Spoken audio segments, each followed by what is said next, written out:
trouble You guys, tonight. I feel like we had to acknowledge my boy Alejandro, especially Yes. after these last few days. Yes. So, Yes. Yes. to Alejandro. Alejandro, salud. Cheers.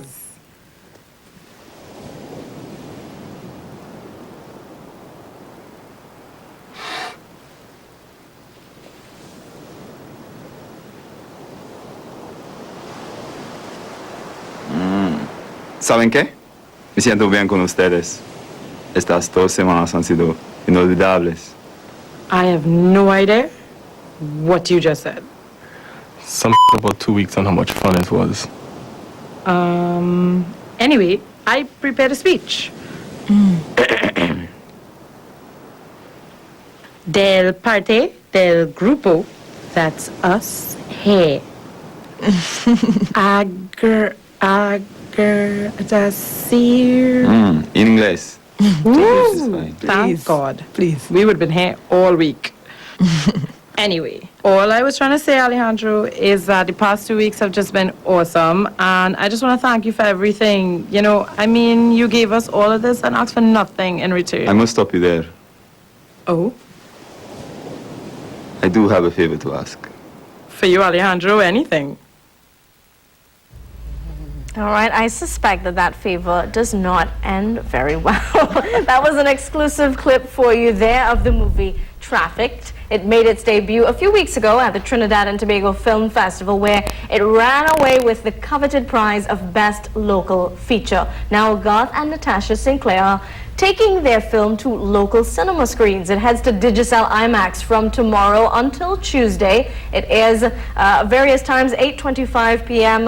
Friday tomorrow. I'll give you the list of the rest of those show times, but I want to get straight to them because they are riding a wave of success that has taken them to IMAX. Thank you so very much for being here to share in that success with us. So how did this come about? That was it an automatic IMAX opening their arms and saying, look, we want your film, or did you kind of have to work your way onto the screen?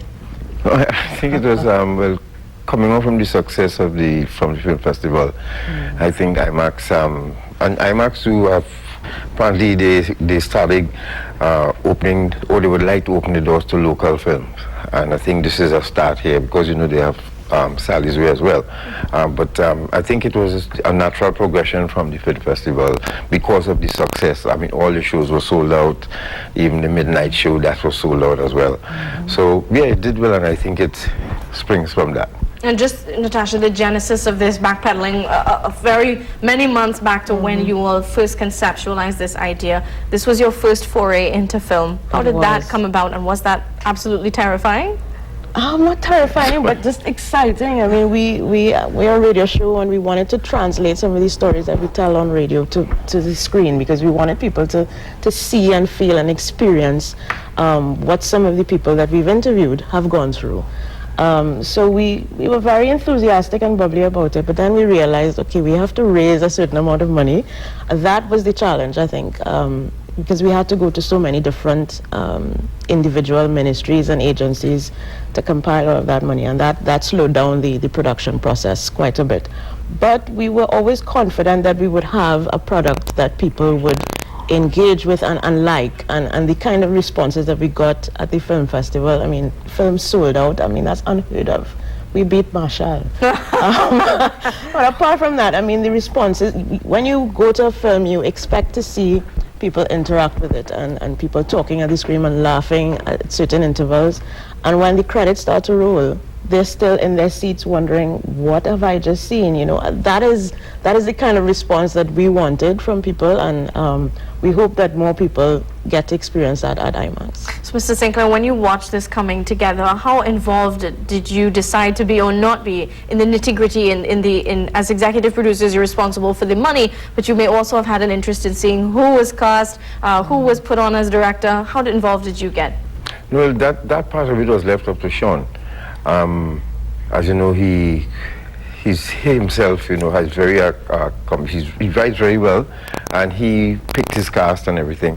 The fact, though, getting involved in it was, remember, we have the radio program, and as Natasha said, we wanted to get the story out for actually people to actually see what drug trafficking and human trafficking can do to individuals.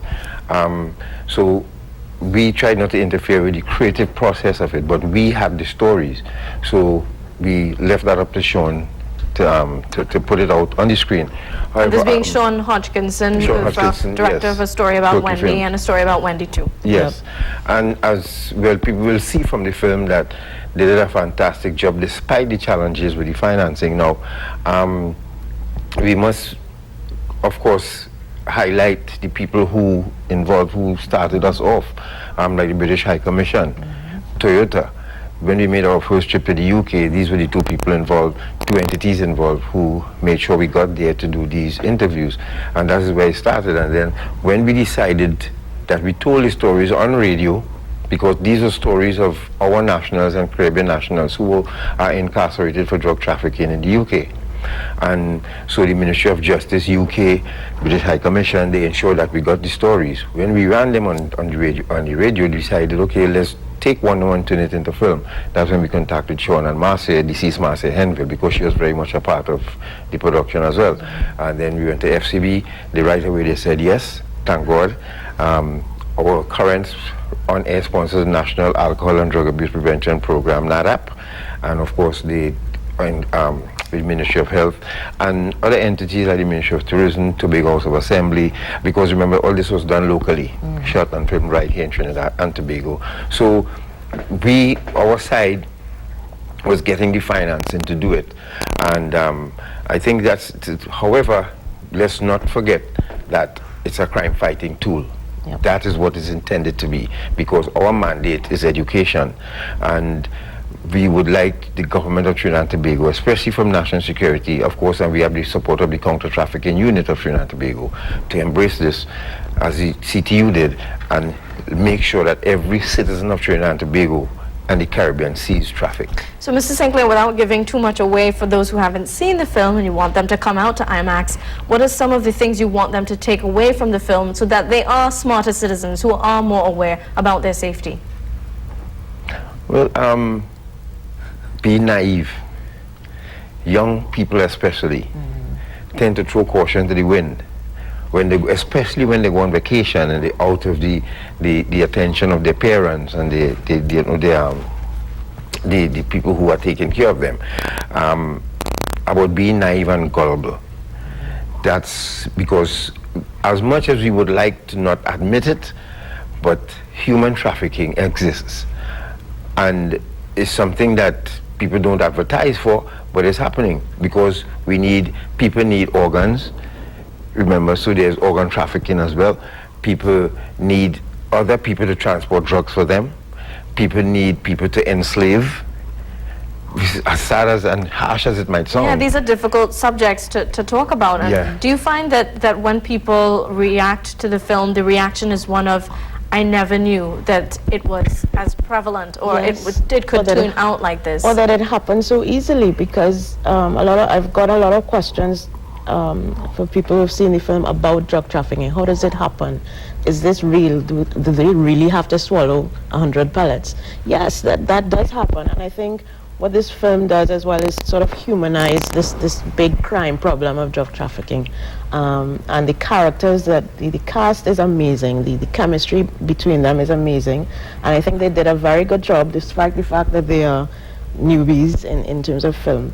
They did a very good job of humanizing the problem of drug trafficking and the naivety, as God said, that people have, and the unawareness that a lot of people have about there are evil people out there who are trying to use you, and you just have to be aware and focused and not as carefree as Trinidadians tend to be. What was it about those stories that you got from the UK that compelled you to take this leap into the film? I mean, I guess for us it is about it's about people, because crime and we deal with drug trafficking and drug abuse issues, and we tend to see persons who are involved in these activities as not human somehow. Addicts are not, they have a moral failing, but rather they have a disease. So our aim on Iron Dependency is to humanize persons who get involved in these things.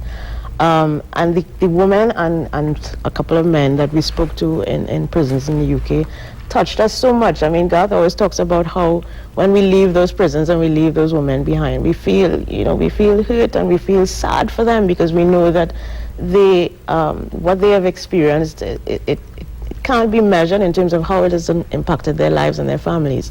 So we want to be able to, as I say, I keep using the word humanize, but the problem of crime and drug trafficking does have a human face, and we need to, and I think the film does expose that. And You wanted to jump in on that? Yeah, I always tell people to try to close your eyes and picture yourself in a prison cell.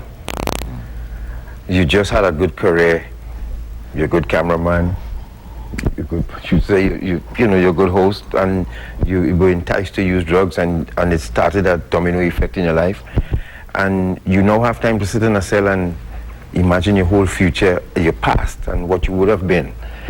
But that time is too late. So every time we visited those prisons and we were leaving and I heard the gate slam, I remember how it sounded when I was in prison. And so that's how independency started in the first place. So every time I left the prison, and on the last occasion I said, no, we have to do something about this, apart from just broadcasting on the radio, because everyone will be listening to their radio at one time. So how else do we get this message out? And I was very young when I lost my career. And so when I hear youngsters now at the age that I was then, losing their career, losing their lives, going to prison, I know what the challenge they would face when they're released. So this is a prevention. You know, as they say, prevention is better than cure. So what we're trying to do now is prevent people from having to sit in a cell and say, okay, thanks for coming to see me, and I'll see you when I get out. That's what basically. Some compelling reason there to go see the film, which is making its way onto the IMAX screen. This is the list of showings that I have here. Tomorrow, 8:25 p.m., Saturday, 5:45 p.m., Sunday, 4:45 p.m., Monday at 7:55 p.m. that time. Also the showing for Tuesday, the 20th of October. It's at IMAX. Tickets are priced at $50, very reasonable. A local film, very interesting topic, engaging, and a reality check for people who may not think or who may not want to believe that this is happening, and it's happening perhaps closer to home than we may want to acknowledge. Thank you so very much for being on with us this morning. Good luck and all the best with all of the showings. We're going to be taking your calls when we come back from the break. It's time for you to tune in and engage with us on the program. Stay close to your phones. We'll be coming right back.